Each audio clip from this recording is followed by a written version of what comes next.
Welcome to this countdown to the Laguna Phuket International Marathon, the final 10 days to success. I'm Andrew O'Brien, and I'm here in the studio with Sue O'Brien. How are you going, Sue? I'm going very well, very excited about this countdown to the Laguna Phuket Marathon. So this is tonight's, or today or this morning, or whenever you're watching this replay of the webinar, if you're watching the replay, or depending on where you are in the world, live, could be any time of the day, couldn't it? It really could. I always get from confused any with that. part of the world. Anyway, enough of that. We're presenting. We noticed a couple on the run after our book, and we're operators of the Partnerunning Training Academy and also Partnerunning Media. And so we put together a series of webinars, and from time to time do our 10-day countdown, and we're specifically focusing in here on Laguna Phuket International Marathon, which is on just over the 10 days, about 11 days time, on the 9th of February, 9th of June, late today, 2013. So without any further ado, let's get on with it, and that way I won't forget my lines. So, as I said, the Laguna Phuket International Marathon. For the best results, we have everybody on mute so we don't get any feedback, and encourage you to use your plug-in headphones and microphone as the best results. And of course, the better your internet connection, the better it will be. You can watch the replay. We are recording this, so you can watch it in entirety or in little subsections. For questions, either in the box on for most people, probably on the right-hand side of your screen, also onto our Facebook page, and we'll keep up answering those questions both during the webinar and afterwards.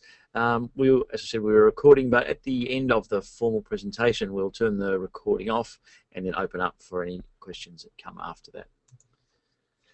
As I said, in the chat box on the side, and Sue's keeping an eye on that. We'll respond directly to you as we can with any questions that come through. So, for the information on the actual Laguna Phuket International Marathon itself, go to www.phuketmarathon.com.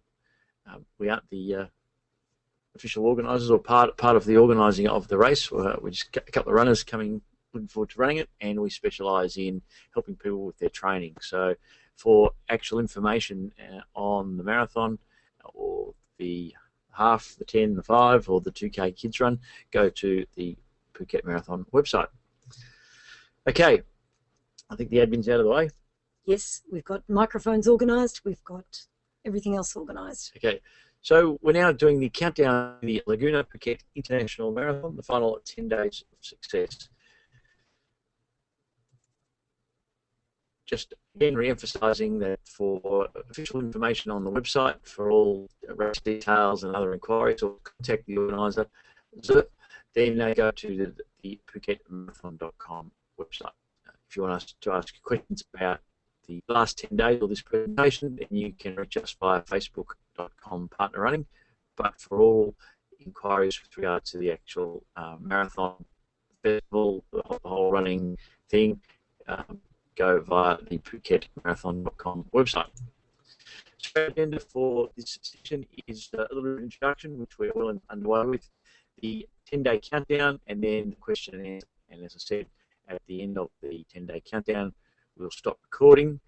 The recording will be available to watch afterwards or to send to other people, and then we'll spend some time for any questions and answers. Again, just re-emphasising the events. Yes, a quick run down through of the events. Shortest distance event is the 2-kilometre kids run. So obviously you have to be under 12 years of age to be classified as a kid for that one. There's the 5-kilometre walk, community walk, and that is open to participants of all ages. Then go to the 10.5-kilometre run, and wise to check the age requirements for that one. The half marathon, again, age requirements, and marathon to, again, just check if you're wanting to enter in that you are within the parameters. So the information we're going through in the countdown tonight, or in this presentation, would help people for probably all of those events, but is specifically focused on the 10.5, the half, and the marathon. Just quickly a little bit about us. Our focus is on helping runners, partner runners, families, corporate groups enjoy their running, and also with race directors in promoting and adding that little bit extra to the events.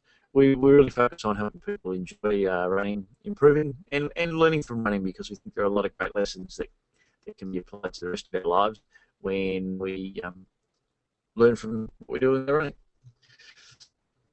In terms of tonight's presentation, I'm pretty much the pilot. I do the technical aspects of it, as well as contributing to the content, and Stu is like your tour guide, so take us through the session. A little bit of housekeeping, Stu, the events and start times. Again, re-emphasising, if you go to the PhuketMarathon.com website and specifically here the race details page, you can hear those details. But Sue, the quick rundown. Yes, the marathon is going to be, that's the 42.195, is going to be starting at about 4:30 a.m. with a cut-off time or time limit of 7 hours and 30 minutes. The half marathon will be starting at 6 o'clock a.m. and time limit of 4 hours. The 10.5 kilometre run starting at 6:30 a.m. 2 hours and 30 minutes is the time you need to get around that course. The 5 kilometre community walk will be commencing at 8 o'clock a.m. and there are 2 hours allowed to finish that, completing that event. And the 2 kilometre kids run will be kicking off at 9 o'clock a.m. So I figure I can get through the marathon and get back in time to do the kids run. Yes, in a way, in a manner of speaking. Okay, so just a little bit of background in terms of our partnering success model. Often with running, we focus on our training, a little bit of pre-event, and then the event, and that's the action that we take. That's what gets our attention. But to sustain our long-term success and really get the most out of our running, there's a bit more to it. And we pick up on all of these areas as we go through this presentation. The sustaining side is about staying injury-free and being able to physically keep up the running for the long term. So the essentials, the right sorts of shoes, the clothing, all those little bits and pieces, but we can't emphasise enough the value of a good pair of running shoes. Secondly, working to stay injury-free so that you can keep on moving. And the third aspect here is the recovery, which again is all part of staying injury-free and mentally and physically capable of running and enjoying and wanting to run for the long term.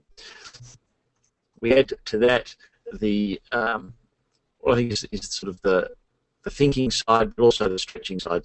Stretching in terms of your stretching your talents and abilities and your mind to go a bit further. So how does your running connect to your desired future? What goals does it help you achieve?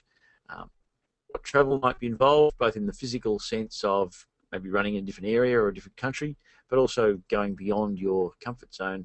And of course, how do you learn from and improve as you go, but also how do you apply the lessons to other aspects of life? So when we get that together, we grow, we act, and we sustain so that we can do that over time. But we can also look at that from a different perspective, and that our desired future, our training and our essentials really lays the foundation. The travel, the pre-event planning and preparation, the work we do to stay injury-free is our preparation for the results which we seek. And results really come from learning so we can improve, our actual doing it in the events, and then recovery so that we are in good shape to keep on keeping on. So that's the background in terms of some of the thinking about running that underpins the content for this presentation. So do you want to quickly take us through the days, and then we'll stop off one by one as we go. So sure. Day 10, check your shoes and the race details. Day 9 is making sure travel confirmation is all organised. Day 8, have a picture of success. Day 7, go through a dress rehearsal. Day 6, think about scenarios and prepare strategy. Day 5, relax. Day 4, travel or just chill. Day 3, commence loading. Day 2, the big snooze. And day 1, the final preparation, which brings us to day 0, which is race day. So one of the things we know, being very fortunate to have done work with Jeff Galloway, the world's leading run coach, is that Our training effect takes 2 weeks to impact performance. So 2 weeks, so more than the last 10 days. So in the last 10 days, no point heading out for extra long runs or trying to do speed work to improve yourself. This is maintenance and recovery time, because it takes 2 weeks for the impact of your training to flow through and for you to get the benefit. All you can do is have a negative impact on your recovery and go into the race less or more fatigued than you need to be, less able to perform at your best. So during our final preparation, in essence, what we can do is we can improve or undermine our performance. We can improve it by preparing well with our food, our diet, our final planning in terms of our clothing, equipment, registration, sleep, etc. Or we can undermine it by messing up those things or trying to train too hard and improve and not giving ourselves, our bodies, a chance to recover. So we put those two things together, and recognizing that we're not going to get a training boost in the last 2 weeks, but there are things we can do to improve or undermine our performance. So we're going to count down the days, but what we do in the recording of this is we then break it up so that people can go back and look at, I just wanted to look at day 9 or something. So in these little groups of day 10, 9, 8, and then day 7, 6, 5. And of course, for people who missed the live presentation this evening and want to then tune in, then depending on when they get to the thing, they can go straight to the group of 3 or 4 days that they like. So let's move along. And before we do day 10, I think we want to re-emphasize here that if you have an existing routine and that everything is working well for you, then you should stick to that. The last week or so to the last 10 days, even on the day of your race, it's not the time to change and experiment something which has been tested and is working for you. So stick to your routine. If you see some ideas here, you think, oh, I could do that, maybe that would help, but it's something that's going to change with something which has been working, then leave it until the next event and practice it in your training rather than making a last-minute change here. So stick to what's working, because your routine really does set you up for success. Day 10. And that does bring us to the all-important shoe check. This is the absolutely last day for getting yourself a pair of new shoes. You've got to leave yourself time to break in those new shoes, even if it's only for a couple of short runs. It's just to soften them and mold them into your feet. You don't want to go out and buy new shoes and run with them on race day. And to check all the race details, make sure that you've really read the website thoroughly in this instance, and that you know start times, you know all of the different arrangements, that you've actually entered the race, that you're fully organised with all of those little details. And one of those allied to that is to print your race registration and pack it with you if you're traveling, because you probably will need to present that at the expo to pick up your race pack. The other one would be, if you do want to have a race week massage, is to book it in now. Pre-plan the time that you want to have that, particularly if you're still going to be in your home location the day you want to have it. Make sure it's organised now so that you can get the time and the day that you want to. And of course, once you arrive in Thailand, if you're from out of the area, good chance you might pick up some massage there on site. But get in early to book your time, perhaps, too. Even again, lots of runners around. The next one is to prepare your race splits. Now, many runners do have particular kilometre breakdowns or mile breakdowns of where they want to complete each of those kilometres or miles. And what you can do is you can print a band. There's a website available that does allow you to do that from marathonguide.com, Fitness Calcs pace band creator. And you can actually print that out and carry it with you, strap it on your wrist to refer to as you're running along. So you've got a bit of an idea whether you're going too fast, whether you're going too slow. Nothing worse than heading out way too fast too soon and looking down and thinking, oh my gosh, I'm way ahead of where I should be. I haven't trained for this pace. Setting yourself up to not succeed in getting through. Of course, there are lots of apps if you're running with your phone or any of those sort of Garmin's, any other checks you can make, but just prepare your race splits so you know what you're doing. Okay, so your last, or your day 10 workout probably should be the last time you do any real serious speed work. Again, allowing yourself to recover. And your diet, pretty much normal diet, maybe increasing the carbohydrate by a little bit, no more than 10% at this stage, and working on your hydration. So for those people coming from outside of Thailand, maybe outside of Southeast Asia, the change in climate potentially is going to be an issue you need to plan for.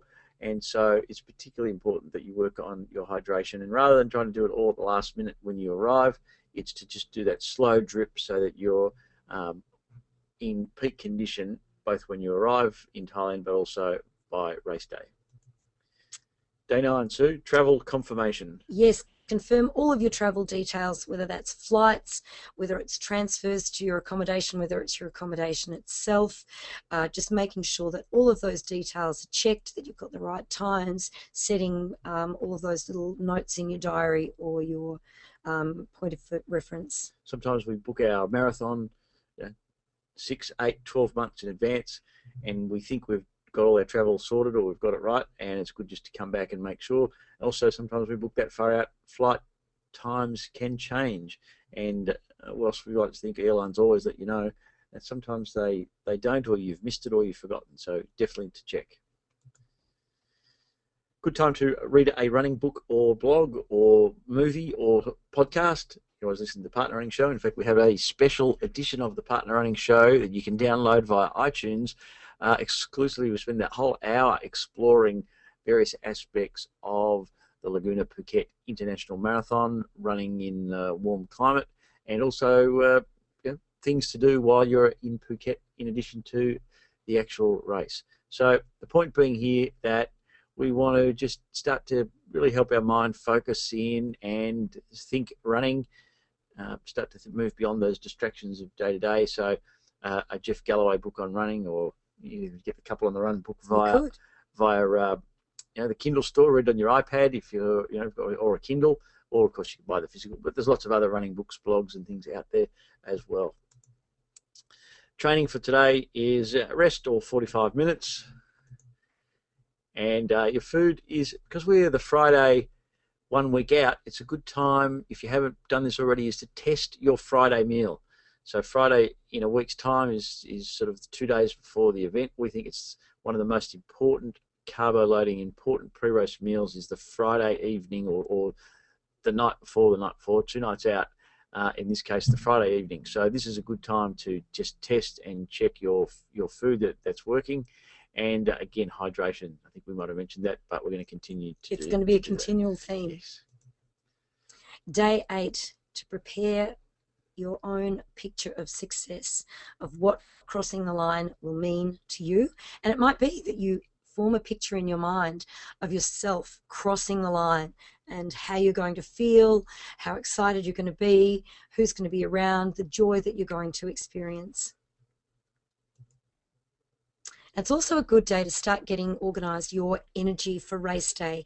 And if that's energy gels, making sure that you've got the particular brand or the particular make or style of energy with you to take across to Phuket if you're coming from out of country, out of area, so that you don't have to scramble around at the last minute to try and organise this. Yep. Most countries that you travel from, and certainly we've had no problems in bringing our sealed goos of these types of things or energy gels into Thailand. We do advise you to declare them as you come through customs, and our experience has always been that the Thai officials have a quick look and go, yes, there's no problems with these, but much better to do that than risk coming through just in case you bring something in which is not acceptable.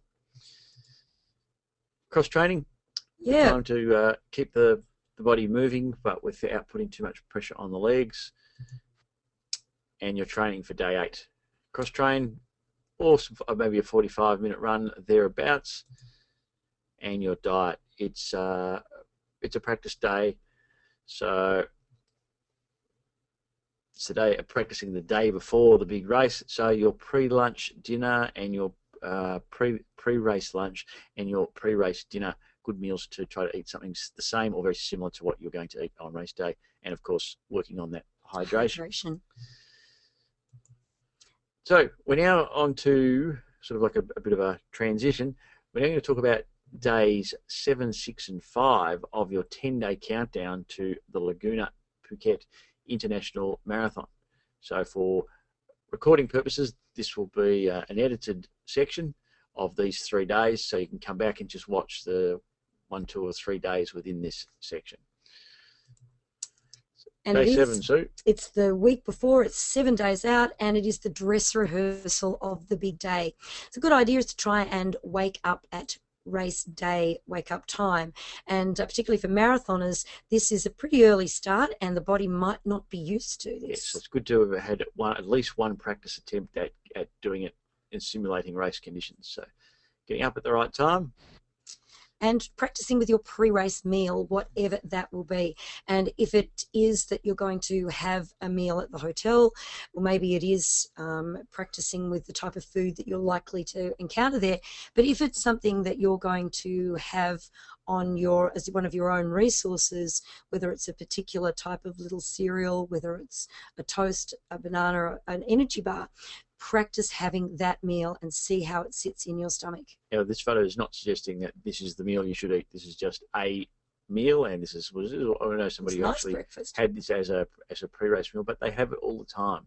So some people do have coffee, some people don't. Some people do have a juice, a lot of people don't. So on and on it goes. It's about your personal choice. So getting your pre-race meal right. And the other one is to actually practice running at race time, particularly if you're used to running in the PM. The race is on at an early AM, so practice actually running at race time. In this case, pretty early in the morning. And if at all possible, wear your complete race day outfit. So if you're coming from somewhere that's particularly cold, then it might not be possible to get out and run on your local trail or road in the same gear that exact same gear you're going to wear in Phuket. However, if at all possible, we suggest you do that. Maybe it's even if you are from an extremely cold place, it's run on the treadmill. Again, we just want to make sure everything is in ship shape. And if you've already done this in your other training runs, then congratulations, give yourself a big tick. You don't need to do it today. But if you've got new items or anything different or anything you're planning to wear, please give it a test drive 1 week out just to make sure that everything's good and no surprises come race morning. And of course, practicing your recovery routine especially important because it's about setting you up for race day. And so often when we get to the end of our big event, whether it's a 10K or a 5 for the first time or even the half or the marathon, often we go, well, it's all over now. I've done the event. And we don't get the recovery right, which keeps us sore, risks injury, just makes life a bit harder than it needs to be. So practicing your recovery routine this week is a good way to set you up for success during race week. And the training for this day would be a 45 to 60-minute run maybe, but no more than 2 hours the week out before your big event. And with diet, well, it's sort of a practice day. We mentioned about the pre-race breakfast, but also think about recovery foods. What are the foods that are going to help your muscles recover the best? Some carbohydrate and some protein to help rebuild the muscles. And of course, working on the hydration. Okay, day 6. This is about scenarios and strategy. This is predominantly a thinking day, a planning day, but good to get it done earlier in the week because then you can focus on being successful and if you've left anything unturned or you're not sure of, you've got time to do a little research, talk to some people, and make sure you come up with the answers before you hit the starting line. So, planning for all scenarios. What if it's hot? What if it's cold? What if it's raining? What if you've got a headache? What if you're not feeling too well? What if you're relying on taking, say, a certain form of energy, so your power gels or your goos, and what happens if on the day that they just don't quite go down right? What would you do if you couldn't eat your normal food or something of those sorts of things happened? Also thinking about drink stations and how you're going to go through that sort of thing. So when we think about the different scenarios, we set ourselves up to be successful. And that kind of blends into your race strategy. So Sue mentioned earlier about pace bands. At what speed are you going to run for each kilometre or each mile? Race strategy also picks up, when are you going to have your gels? When are you going to have your energy? When are you going to drink? How are you going to go through the drink stations? Are you going to have a little walk while you put the drink in, or are you going to step to the side? How are you going to do that? What if there are hills on the course? How are you going to run up the hills? Are you going to go a bit faster, a bit slower? Are you going to put a little walk break? On and on it goes. So planning and fine-tuning your strategy, putting it all together now at the start of the week helps you focus, helps you address any issues that might be missing. And visualize all of these components, so the scenarios, the strategies you're going to employ, and ultimately visualize the success that you're going to achieve at the end of your race day. If you are running with other people, whether it's one person or a group, just confirm your approach. So are you going to run the whole way together? Are you going to start together? If you're going to start and split up, when and how will you split up? Where will you meet at the end? On and it goes. Are you going to talk to each other? Or are you going to be quiet? Are you going to run one in front of the other, side by side? So all of these things, if we talk them through beforehand, then we're again setting ourselves up for success, and we don't make any sort of rushed decisions on the run, literally on the run. Oh, literally on the run. Okay, your training for today. Your training for today would be about 30 to 45 minute run, maybe a little bit of speed coming in there, about 15 minutes or so maximum. And with diet, it's really just maintaining a normal diet, and of course that big word, hydration. Okay, the Tuesday, or 5 days out, it's a relaxing day, so not a lot to do other than just get yourself in good shape by relaxing and resting. It's all going to pay off at the end of the week. So this is the day for the massage. You don't want to leave your massage much closer to the race, because sometimes you can be a bit sore after a massage, a bit like being on a good training run. So get it done early in the week to give yourself full recovery time. If you're a person who runs with music, then this is a good day to plan out your playlist, get it all loaded, get it all ready to go.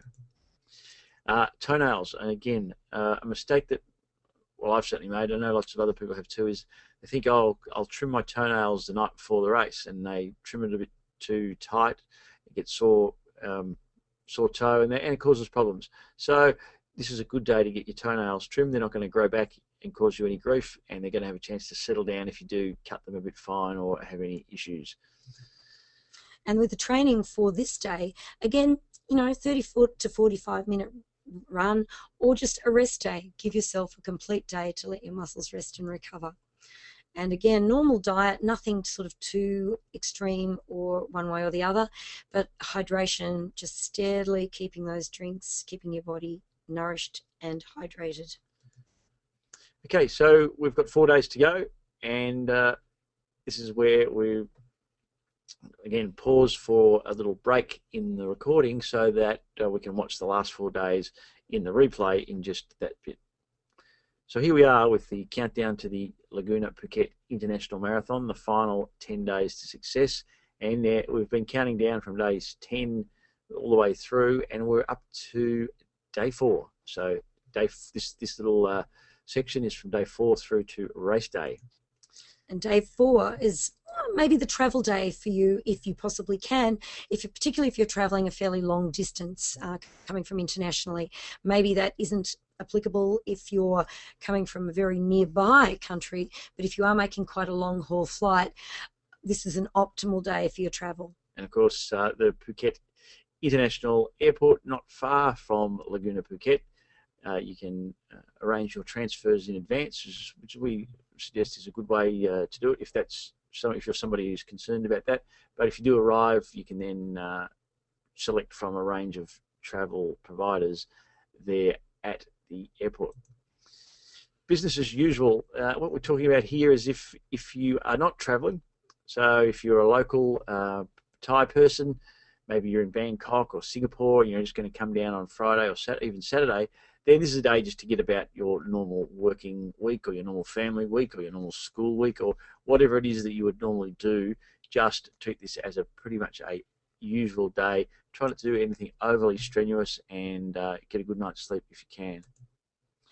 It is about relaxing. So whether you're on the plane flying in, on a boat flying in, on a push bike riding in, or back at the office in Bangkok, or on working in your shop in Phuket, Singapore, wherever you might be, this is a day to relax. And with the training, it might be a 30-minute run, but it also, again, might be a rest day. It might be a day, just depending on your own individual training program, either of the two. And with your diet, again, just really sort of maintaining a normal diet. We're not far off starting to focus on a little bit more carbohydrate-based diet, but just a normal diet today. And again, just starting to really focus in, I think, on the hydration a little bit more from this point onwards too. And that does bring us to day 3, which is when we do start focusing on our carbohydrate loading and some of the accompanying things that go along with that. So I think the key thing here, Sue, that I wanted to mention is, as being someone who's made this mistake many times, is carbo loading, not overloading. So what we're here doing is we're not really eating more food than we normally eat. We're just changing the composition slightly. So in terms of some of the things that you do eat, again, need to be careful from an individual perspective. These are the generic things to eat. Toast and a number of those sort of healthy type breads, muesli and yogurt, your baked potatoes, your sandwiches, your sushi, risotto, rice, pasta, plain style pizzas, pancakes, and then some bananas and watermelons, good energy and protein bars, your muesli bar, your electrolyte and water. So in the main, they're the foods which are going to help, but often this is an individual thing, and so what works well for some people doesn't work so well for others. So myself, I'm not a gluten and wheat person, so the breads are a no-no for me, but for Sue, there is certainly a very valuable fuel of fuel. So you should, if you haven't already, start to work out. You're going to work it out in the next week, but for the future, what are the foods which help you and what are the ones that hinder? The general ones to avoid, Sue, would be... Yep, just keeping away from heavy fried foods in particular, cakes and chocolate, ice cream, again, maybe for some people, but maybe not others, and that goes with dairy as well. Muffins, just being careful not to overload on sweets. Avoiding really spicy foods, and definitely not a time to try new foods. Be careful with soft drinks, very high sugar, can be quite dehydrating, and that's also to avoid foods that dehydrate. Avoiding excess caffeine, that can be dehydrating, as can too much alcohol. Okay. Good day to check out the weather outlook, just to sort of fine tune. Is likely any chance of rain? What's the temperature going to be? Again, nothing you can do about the weather other than plan and prepare for it. And I think mentally too, it's nice to give yourself some time to focus in on, it's going to be cold, it's going to be warm, it's going to be wet. So no surprises for you there. You're kind of preparing for that and getting yourself good to go. This is a day to shave, wax, whatever. So again, a bit like the toenails, you don't want to go and wax or shave your legs the day before if that's your approach. Better to get it done a few days out so things can settle and you're all good to go. No inconvenience or discomfort the day before. And with your running or with your training, recommend a rest day in most situations here. And with your diet, as we mentioned, it is commencing carbohydrate loading, and that means probably a diet about 65% carbohydrate based. Nothing new. There's plenty of time to try new foods. And again, we reiterate, don't overeat. Hydration also a big factor too. Okay, so day 2, this is the Friday. And for this particular race, this will be Friday, 7th of June. This is the night for the big snooze. It's the night before the night before. And often on the actual night before the race, we are nervous. We might be worried about the alarm clocks going off and sleeping in. And of course, we do have to get up a bit early if we're in, say, the marathon. So the night before the race, we might not sleep as well as we'd like. So it's very important that 2 nights before we do get a big restful evening. Try not to plan anything too early in the morning, so you're not getting up before your normal time, maybe even sleeping in a little bit to just ensure that you get what is your optimum sleep. Friday is a good day to visit the expo. Come and say hi. We're going to be there doing the Partnerunning show and hanging around, and great to see you. Good to just go and meet the other runners, check out the sponsors and the exhibitors. Just really soak up the atmosphere, get any questions and things to find out about. It's a great day to get across to the expo. And of course, with this race in Phuket, you've got that wonderful transport system around the Laguna Phuket resort to make it easy to get to and from your accommodation and to the expo site. It's the day to, after you've been to the expo, to check your race pack number and chip. If you are arriving into Phuket, maybe you're one of those people coming up from Singapore for the weekend and you're not going to get until late Friday or maybe even Saturday morning, then you want to do this on the Saturday. But in the perfect world, we would check our race pack and everything that we've got, our number, a chip if it's separate to the number. I'm not sure what the situation is. Then today's the day to do it, which gives us Saturday, if there's any problems, to go back and see the race organisers or to go and get a safety pin or whatever it might be. This is the one for a big and important dinner. In some ways, I argue it's almost the most important of your meal. It's one where you don't have to be 100% precise in terms of the volume that you eat, because it's not as if you're running the next morning, you're running the morning after, so you've got that little bit of a margin for error, although we do suggest strongly you don't overeat, but focus on the right sorts of food to give you your input. So an important meal, and then an important meal, bit of a rest, and then an early night. It's a good way to go here on the Friday before the big race. And that brings us to the training. And again, maybe a rest day for you, depending on your individual training program, or an easy 30-minute run. And diet, as we mentioned, probably the most important food day. Picking up that 65% carbohydrate, nothing too spicy, nothing's going to upset your stomach. And again, playing pretty conservative with the types of food, things that you know and trust, and hydration. So the day before, this is the final preparation. This is the one you've been waiting for. In some ways, this is often, so talk about the long run, they talk about the long day. We're ready to get it on with, but we can make a really good use of this day to ensure that we have the best of race days on the following Sunday. It's a good one to really enjoy your lunch. I always think of this as the last of the main meals. I'm going for kind of a light, safe meal the night before. This is a good time to get the fuel in and let it process in time for race day. A good day to start off your feet. So again, Laguna Resort particularly well set up for this, with the transport to take you to the expo.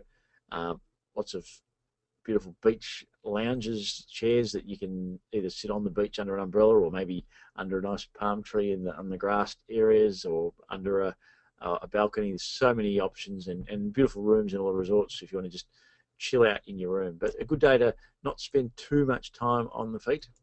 Or in the sun either, potentially as well. And you've checked your race kit, but now's the time to lay it all out, get it ready. So the shoes, socks, basically everything you're going to need. So you don't want to be fumbling around in the dark on race morning thinking, oh, where to put my shoe, or I only find one shoe, or I'm short of a where are my socks? Something, where am I, anything. It is, yeah. So get it all together and have it pre-planned so you're ready to go. Check your transport. If you're staying at the resort, again, just be clear with what are the options to get to the starting area. If you're staying off the resort somewhere else in Phuket, then again you want to make sure you've got a taxi booked, or you've got a car to bring you, or however you're going to get there. Don't get up on race morning and then try to get transport arranged. Make sure it's all checked and double checked the day before. This is a good one. This is one of our favourites, is to set 2 alarms. Make sure that you've got, it's just not relying on one timepiece, whether it's a watch, whether it's a phone, whether it's just one wake-up call. Really good to have a backup plan in case something goes wrong with one. Unlikely to get 2. Today too, also be very careful around the caffeine and alcohol. Unless it's part of your normal routine and you're experienced, then we suggest that you keep this to a minimum, and again, maybe even avoid it altogether. With the training, it is either a rest day, or you might go for a short 20-minute run just to turn the legs over, but not to exhaustion and not exhausting the legs. And with diet, we'll big focus on breakfast and lunch, but perhaps with a lighter dinner, not as perhaps as heavy a food. I know there's the pasta dinner on at Laguna Phuket the night before, and again, just not overeating or overindulging in any of the fabulous foods on offer. Okay, it's race day, D-Day, the one we've all been waiting for and building up to. So up about 2 hours earlier, just to give yourself a chance to get fully awake, have some breakfast, let it digest, and get yourself there. So again, unless you've practiced and have a routine which is less than this, by all means stick to your routine. But for most of us, this 2 hour kind of window to give us plenty of time to wake up, eat, get dressed, get to the start without stressing. We don't want to be late. We don't want to stress.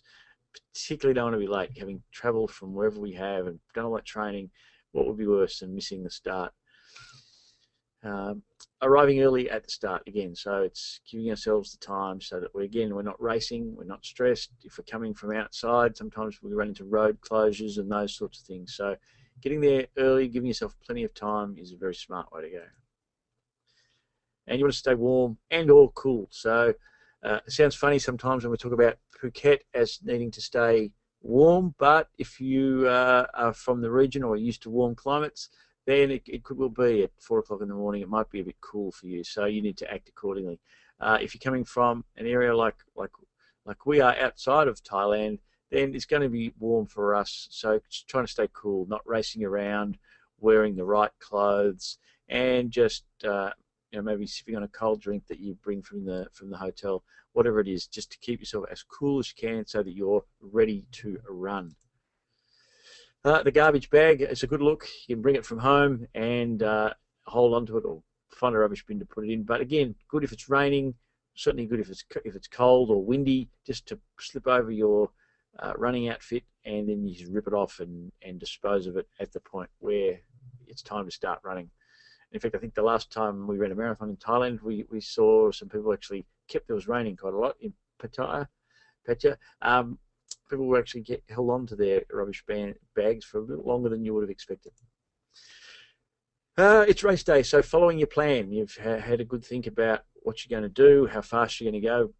The big mistake is going too fast too early, or not drinking, or not eating your food. So whatever it is that you've got in your plan, now's not the time to change it. Now's the time to actually implement it, because a good plan, which will be linked to your training, will in essence almost guarantee you success. That if you've got the right plan and you've done the training, then follow the plan, and the next thing you know, you'll be crossing that finish line and celebrating. Drink early, and that means don't skip a drink station if you're not feeling thirsty when you get to the first one. Really important, particularly in warmer climates, is to make sure that you get the maximum amount of fluid in early. Taking on energy, perhaps every 45 minutes is the recommended amount, whether that's an energy goo, whether it's your chomps, whatever it is that you're having. 45 minutes or thereabouts is a pretty good time parameter. So again, with both the hydration and the energy, by the time you're really desperate for it, it's a bit too late. So you want to be just keeping a consistent approach so that you never notice that you're needing it. Your actual race day fuel. Again, Sue, do you want to give us a few different types of varieties of race day fuel available. The gels or goos or other brands of sachets of liquid carbohydrate, or you might prefer something a little bit more substantial, chomps, chewy items, and allied to that are like power beans, which are a bit like jelly beans, honey shots for those people that don't quite like the texture and flavour of the others, bananas, great source of energy, as are the solid energy bars if that suits you. But of course, good old water and electrolyte drinks, really valuable in these hot conditions, as are salt tablets. We recommend salt tablets in hot climates. Oranges, watermelon, chocolate, potatoes, snakes, jelly beans, lollies, all of that sort of stuff. And in emergencies, things like Coca-Cola and crisps. Sometimes there's things like ginger beers and ginger available as well, or you could carry your own. Yes, I think if you do often found you get nausea during your runs, then taking a ginger tablet with you is a great way to, again, help settle the stomach and, again, just keep you going. So all those little things which add up to ensure your race day success. Whatever, don't panic. Don't panic. Often when we're in the middle of a run and something goes wrong, we might drop a goo or shoelace comes undone or feeling a bit of a cramp, whatever it might be. The time that we might slow to fix the problem seems like it's going on and on forever. But in essence, it's often only seconds and very little impact on your overall race. In fact, often by stopping, solving it, not panicking, you actually can then solve the problem and run home quickly at the end, so you actually end up faster rather than slower. So don't panic is important. And no matter what, just keep on moving towards your target, one foot after the other. That doesn't matter how slow you go. If you keep on moving, you will get there. And in fact, you'll get there much, much quicker than it'll actually seem when you are in the moment and maybe struggling a bit. So just keep on moving no matter what. If you stop, sit down, you're never going to get there. If you keep on moving one foot after the other, then you are certainly going to get there. So Sue, I think that brings us to probably the end of the formal presentation. I'm just we'll keep going here, and we'll do the recovery tips, and then we'll turn off the recording and pick up a couple of questions here outside of that. So if you've got any questions, now's the time to put them into the box, and we'll deal with them in a few minutes. But just to wind up our sort of formal part of the presentation, some recovery tips. Well, 5 of them, in fact. And recovery does start pretty much in the finishing chute. As you cross the line, it's thinking about rehydration, making sure you get those fluids back in, and also nutrition, starting to rebuild your body after the workout that you've had. Also, if you are inclined to wear compression tights, we recommend them. Maybe in the hot climate during the day, not so easy, but when you get back to your air-conditioned room, if that's where you're lucky enough to be staying, compression tights for maybe even overnight we recommend as well, to help the circulation, help your recovery. So cold water and ice is another good one. Not so sure about the cold water in Phuket, but certainly in your hotel room you could run a cold bath. Maybe get a bit of ice. You might be able to organise with the hotel. And if you've got particular injuries or sore spots, then the medical people, I'm sure, will help you with the ice, because the ice is a great way to stop the bleeding of the muscles and speed up your recovery. Resting and walking, again, unless you're a very experienced runner and know exactly what you're doing, we suggest that you don't run the next day or the day after, but lots of walking, particularly up and down the beautiful beach and around the resort trails and roads, is just a great way to loosen the muscles, feel like you're doing something, and savour the post-run soreness. It's been well earned. And last but not least, that often when people train for long periods of time for a big event, there's a bit of an anti-climax once the event is done and dusted. So over the next few days, you really want to be starting to think about what's that next goal you're moving on to. And it might be a work one, might be a running one, it might be a family one, might be some other sort of professional or personal development. But to have another goal, something to start looking forward to and working to, is a good way to actually smooth out that what can be a sort of an anticlimax after your race and after you've finished celebrating your wonderful achievement in running in Phuket. So there it is. This time we have reached the end, Sue, and so for any information on the Phuket Marathon, any questions, the contacts are all there. Anything else you'd like to find out, please go to the PhuketMarathon.com site. As it says, run and walk in paradise, and they've certainly got that right. There's no doubt about it. It's going to be a wonderful event on June the 9th, and again on the second weekend of June in 2014. So if you are checking out the video of not running this year, well, it's a great race, so you should be plenty of time to sign up for next year. So there we go, one of the many beautiful scenes. We're going to turn off the recording as we go to questions. This is Andrew and Sue O'Brien from Partnerunning.com, and we'll see you at the expo. We'll see you out of the course. Smile, everyone. Look forward to a celebration of running, I think, and a wonderful job that everybody at the Laguna Phuket does, the race organisers and hotels, everybody involved just puts on a absolutely world-class event. It is a great running destination, so we do encourage you to get there. If you are going to get into town a little bit early and looking for where am I going to go for a run, then if you go to YouTube and look up the Partnerunning Great Running Destinations, there's a couple of videos there on running at on Phuket and specifically running around the Laguna resort area. Yes. Okay, I'm Andrew O'Brien. And I'm Sue O'Brien. Thanks for tuning in to our special 10-day countdown to your success in the Laguna Phuket International Marathon. We'll see you in Phuket, Thailand on June the 9th. Thanks, folks. Have a good evening. And just we're going to go now to questions, but we are turning off the recording. So from a recording point of view,